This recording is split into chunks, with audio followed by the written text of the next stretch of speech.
মুর্শিদাবাদ জেলার royal Bengal tiger আসছে আমাদের প্রচারকারীর পিছনে অধীর রঞ্জন চৌধুরী। কংগ্রেসের পার্টি অফিস পুনরুদ্ধারের দাবিতে বিশাল বড় মিছিল মুর্শিদাবাদ জেলার নওদা আমতলা এলাকায়।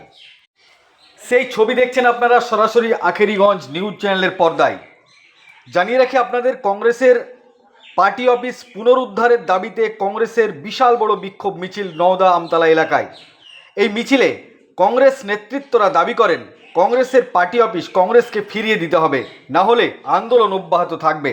এ বিষয়ে সাংবাদিকদের সামনে কংগ্রেস নেতা অধীর রঞ্জন চৌধুরী কি বলেছেন তিনি শোনাবো আপনাদের। এই ভিডিওটি যারা দেখছেন ভিডিওটি শেয়ার করবেন, চ্যানেলটি লাইক করবেন আর সাবস্ক্রাইব করবেন। আই লাভ মাই ইন্ডিয়া, মেরা ভারত মহান। তীব্র ভাষায় নিন্দা করছি সাংবাদিক মহলের উপরে পুলিশের এই হস্তক্ষেপ। আমাদের এই ঘরে একজন সাংবাদিক ভাই, তাকেও অ্যারেস্ট করেছিল। সাংবাদিকরা খবর সংগ্রহ করে, তাদের কোনো পার্টি নেই। তাদের উপরে এই হামলা তৃণমূল জমানায় দেখেছি। জমানার পরিবর্তন হলেও স্বভাবের পরিবর্তন হয়নি, তাই জমানা পরিবর্তন হলেও সাংবাদিকগুলো আক্রমণ কিন্তু অব্যাহত আছে। আজকে তারই প্রমাণ, আজকে যারা সরকারে তাদের ইচ্ছার বাইরে গেলেই সাংবাদিকরা হামলা করা শুরু হয়ে গেছে। নওদায় তার প্রমাণ।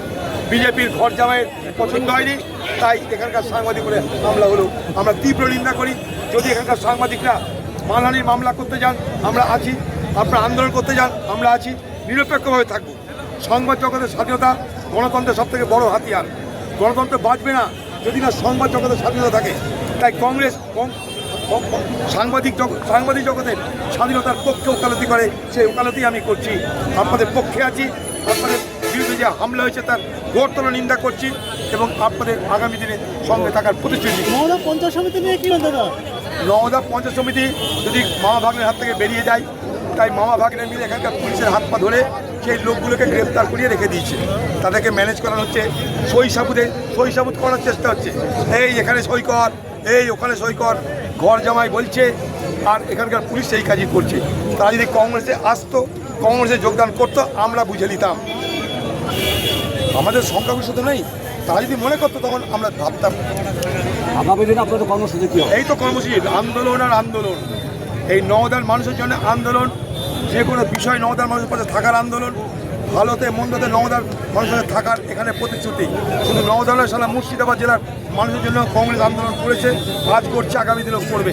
যেই হলে এদিক থেকে ওদিক হয়েছে, এখানকার ঘর জামাইয়ের আর তার ভাগ্নের ভয় লেগেছে। ভয় লেগে পুলিশকে ব্যবহার করে তাড়াতাড়ি গ্রেপ্তার করিয়ে